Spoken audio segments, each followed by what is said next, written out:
All right. So this is slide number 37. And so we're going to look at some areas that have a lot of tectonic activity. And so you can see these little like teal or greenish are our plate boundaries. These little triangles show where there's a lot of activity. Okay. And there are 6 major areas. One is called the Ring of Fire. And it's kind of been mentioned, it was in that hotspot video that we watched on Friday. We'll talk about that a little bit more. All of these are just kind of getting introduced. The San Andreas Fault Line is in California. And, it is a strike slip fault. Then obviously we've already talked about ocean ridges. Specifically, there is a mid-Atlantic ridge. If you look, going from the tip of South America, going all the way through the middle of the Atlantic, right, all the way up, you see this mid-ocean ridge. Anybody remember what forms a ocean ridge? A divergent boundary. Good, so we have that divergent boundary. What do we call that if it's happening on our ocean bottom? Sea floor spreading. And then we get that magma that builds up, fills that gap and cools and hardens, and then it kind of builds this underwater mountain range. And then we have the Mariana Trench. This is one we have not talked about yet. It's over here off the coast of Japan. And then we have the Hawaiian Islands right here, created by a hotspot. Notice that this is not along the Ring of Fire, it's just random out in the middle of the Pacific Ocean. And it's not really associated with a particular plate boundary at all. And then we have something called the New Madrid Fault System, and it's actually here in the United States as well. Okay. And this is the Ring of Fire. I like this one because it actually looks like it's burning. Every time I say this word, all I can hear is the Johnny Cash song, I fell into a burning ring of fire. So if that helps you, go with it. But this is an area where you have a large number of earthquakes and volcanic eruptions. And you can see it goes on the western coast of South America, along the western coast of the United States, and then all the way up north, and then on the eastern coast of Asia and down around Japan. Okay, and so nothing really like in particular happens there. It's just like this is where there's a lot of action. And so you see, that picture doesn't show the greatest, we'll leave it at that. It's not a ring of fire, does it connect? It's a horseshoe of fire? Well, like a horseshoe since it doesn't connect? Oh, maybe. Alright, so the San Andreas Fault Line. This is a strike slip fault line.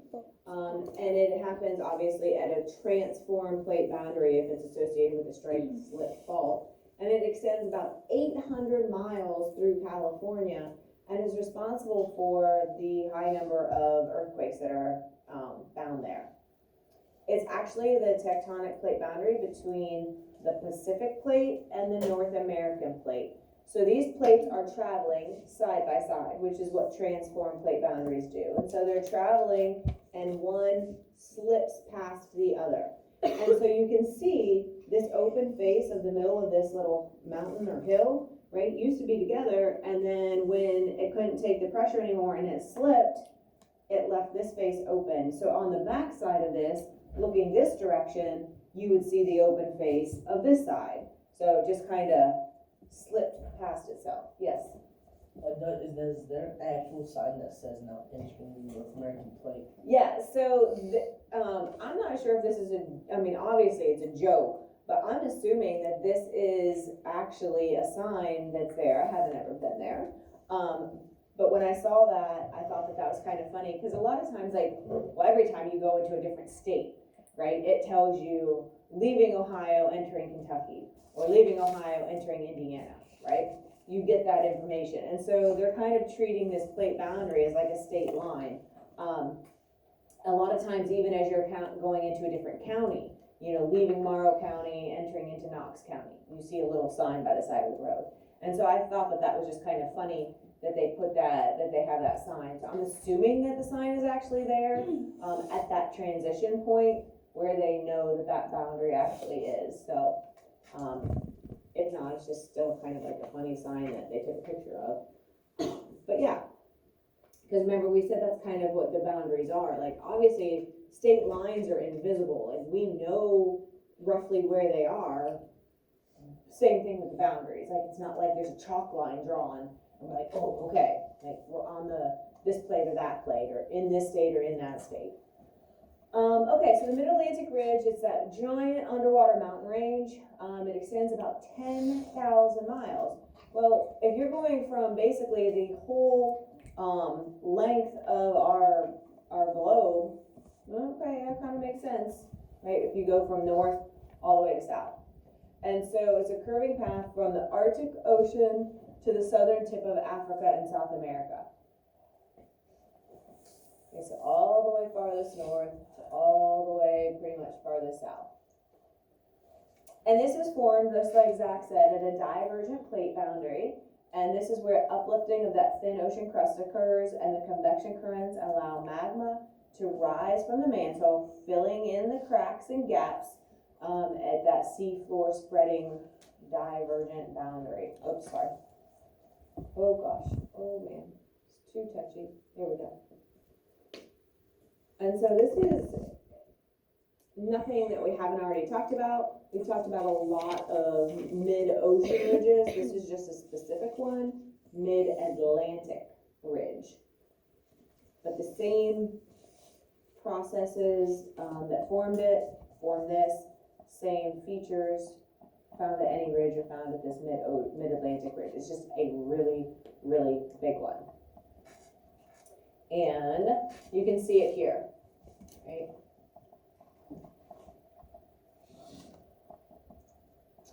All right, the Mariana Trench. So this is another video that we will come back to because it's a little bit longer.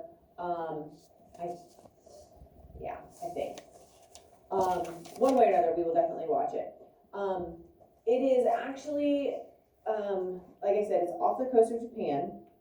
When I think of a trench, like a trench is kind of like something that's going to go down.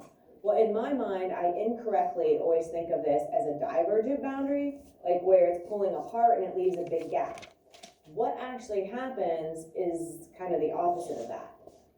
And so this is considered to be the deepest part of the ocean that we know of. Obviously, we don't know, we haven't mapped all of the ocean floor because it's so expansive. But this is the deepest part that we've ever found. And so we call this actually the deepest part on the earth as well. It just so happens that there's water that covers it, but it is technically goes the deepest into our earth. So if Mount Everest, which is the tallest point on earth, was about 29,000 feet, and if it were set upside down into the Mariana Trench, there'd still be about 7,000 feet to go until you would reach the bottom of the Mariana Trench. Yes? Did you know that if you scaled Earth down to the size of a cue ball, it would be smoother than any cue ball ever made? Interesting. There's a few videos that we're going to watch next year about the atom, and it does a lot of comparisons like that. Like it may, like if the Earth was this, then an atom would be this. So good. Like I'm glad that you've already kind of experienced some of those comparisons, but it does kind of hurt your head. It's like, what? Like, can that be? Is that really true? And so the Mariana Trench is kind of like that. And here it was actually created not at a divergent boundary, but ocean to ocean crust at a subduction zone. Well, we know that when things are the same density and they come together, it's kind of like a standoff, right? And so we've seen at continental crust mountains form. Well, at this thin, super dense oceanic crust, it's like a battle. The ocean crust hits, and it kind of just pushes down. Like if I push equally with my hands, they kind of naturally start to kind of cave in and dive down. they both are equal. So one is not gonna like subduct beneath the other. They both just keep pushing each other until they keep going down. And so that's how this trench has formed. Ocean to ocean crust that is converging, and it causes like almost like a double subduction, like they both keep just going down. And so you get this giant, and obviously the features, the conditions have to be just right for this to happen, or we'd have these trenches anywhere where there's oceanic crust converging on oceanic crust. But this is definitely by far the most extreme. So this is just kind of a little depiction. This is the depth of the Mariana Trench, 36,000 feet.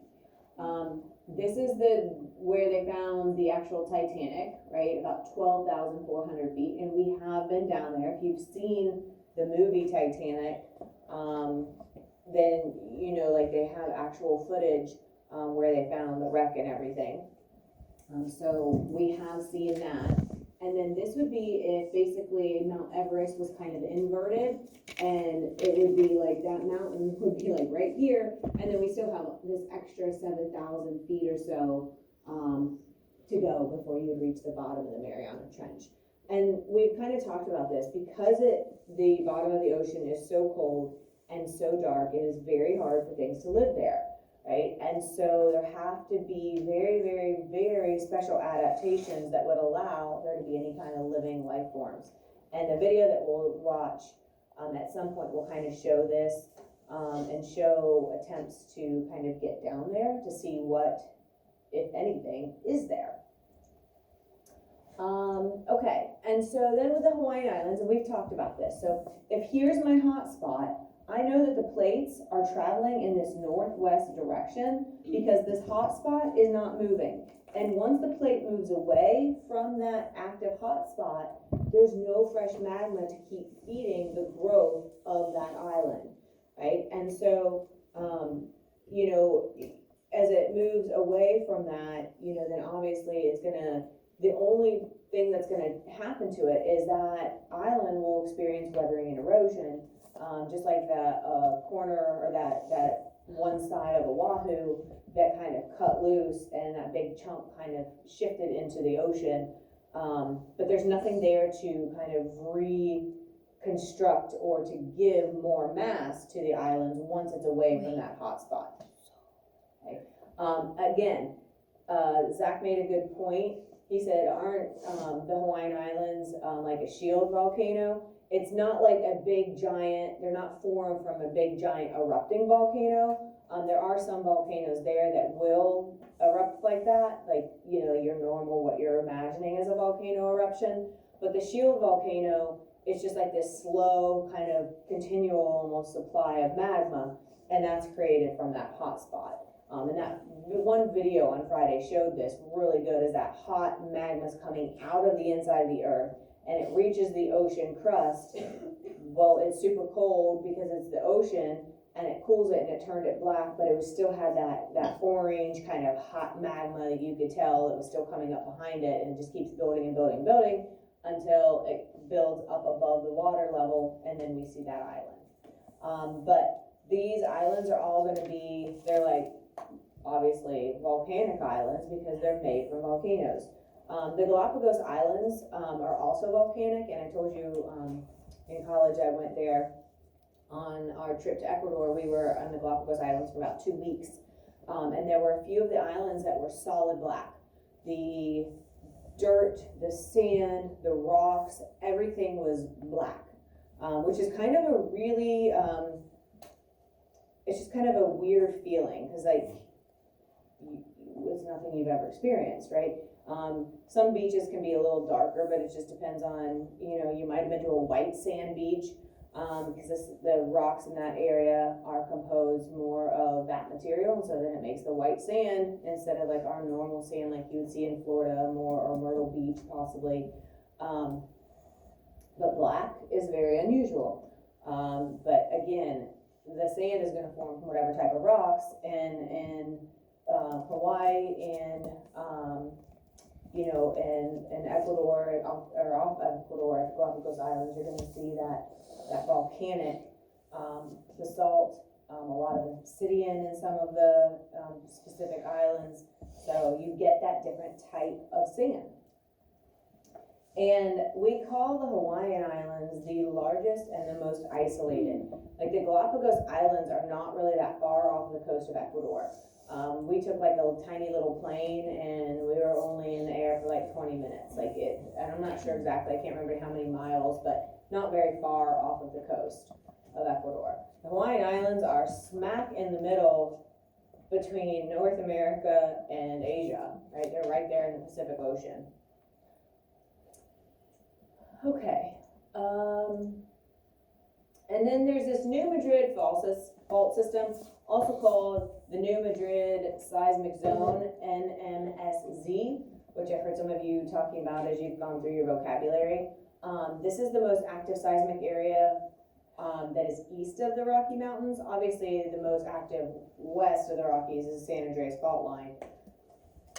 But if you look here, this code, this key says the magnitude of 4 to 5 on the Richter scales in yellow. Any that are above 5 are in red. So we just have a few, not really very many of them typically will reach that, but this is a little bit west of us. You can see going through here, it hits, quite a few different states, the edges of those states. But usually anything 4, isn't going to be damage at all. Like you might feel it, but you're not going to really, there's not going to be any substantial damage. Did I tell you guys when I was in Oklahoma one time for the AQHA World Show that there was an earthquake? Did I tell you about that? So we show in this giant coliseum, and they have a huge jumbotron hanging from the ceiling. And we were in there doing warm-ups the night before one of the classes, and so we were in there, and all of a sudden we didn't feel the ground, we didn't feel anything move, but all of a sudden the jumbotron started shifting and swaying. And it was kind of like that projector; it would just start moving, and we were like, "Well, that's weird." What? Didn't even think about possibility of an earthquake or anything like that. We were just huh, are we really seeing that? Are we blinking funny? And it didn't last very long. Well, we put the horses up later, went to the horse trailer and just had the news on. And they said that an earthquake of 3 or 4 had just hit in Oklahoma City. And we were like, holy smokes, that's why the Jumbotron was swinging. And there wasn't any damage, nothing even in our horse trailer had fallen or anything like that. But it was just kind of a really, and that's the only earthquake I've ever, we didn't even know what we were witnessing, I guess. Anybody ever been in an earthquake? No? Okay. Which isn't a bad thing. Like I say, we're lucky in Ohio that we get to experience a lot of different things that most people, a lot of places in the country, don't get to experience, just because our up and down weather, and we get to experience a lot. So a lot of this stuff you guys have firsthand experience with. I'm kind of grateful that we don't have a lot of firsthand experience with earthquakes, but it is kind of just an unnerving, strange feeling for sure. Like I said, we didn't even know what we were experiencing until it was over. But the New Madrid seismic zone has 2 types of faults that are at work. There's actually a strike slip at a transform boundary and a reverse fault that goes with that convergent boundary. So we have plates that are sliding past each other, and we have plates that are coming together. So you kind of get both of those at work at once, which makes it, besides the San Andreas Fault Line, our most active area in the States.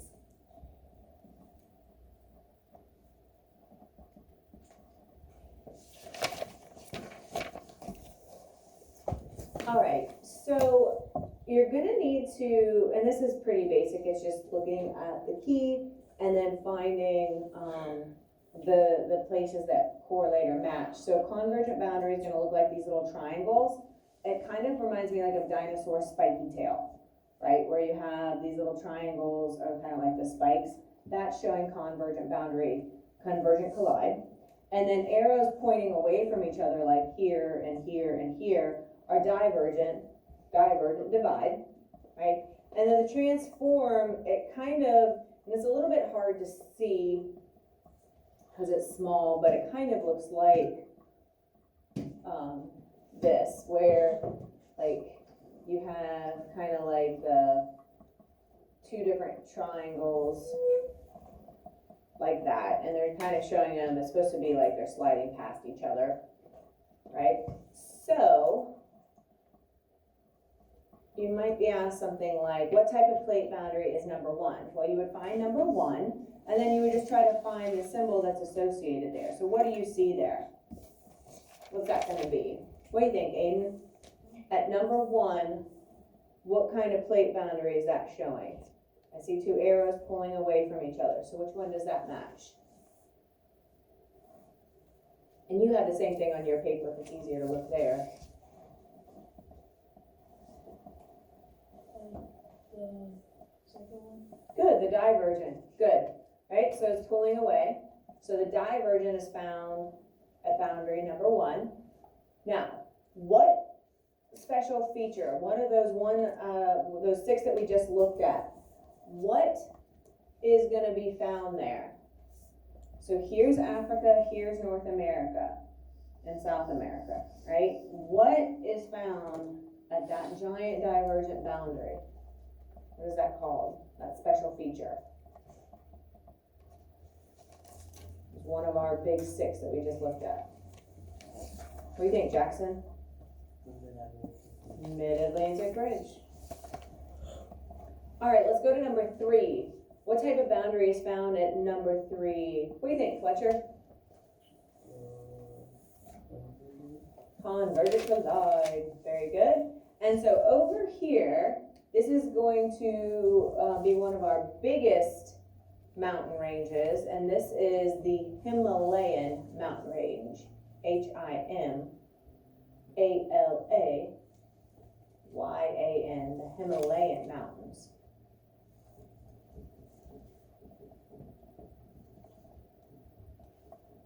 And then over here to number 4. So we're on the west coast of the United States, probably the one that the boundary we haven't identified yet. What do you think, Jonna? The transform. And then over here in California, what do you think that transform boundary, what's that main example we gave or feature that's found there? What could be taking place there? What do you think, Nye? Strike slip fault? It is a strike slip fault, and specifically that would be what causes our San Andreas fault line, which is specifically a strike slip. Good. So that might be something that you need to be able to do. And again, it's pretty simple. If you look at the key, you just find those areas on the map and look for those symbols. All right, so some of the old ways that we detected like what was going on was just by studying magnetic characteristics, looking at those volcano flows and earthquake data from the seismic station. New methods get a little bit more, obviously, technical. We use lasers and satellites from space to kind of track movement. And most, on average, plates are going to move about 12 centimeters per year. And remember, we said a centimeter is like the width of like your pinky, at least for me, it's my pinky, right? And so about 12 of those a year. And current data shows that Hawaii is moving at a rate of like 8.3 as it goes northwest. The New England states are moving a little bit slower. They're only moving westward at a rate of 1.7. So the plates are going to move at different speeds on average. So that's something that we haven't really talked about so far. But all the plates, it's not like they're on cruise control. Like they have different rates that they move. Okay. All right, so let's go back to our video.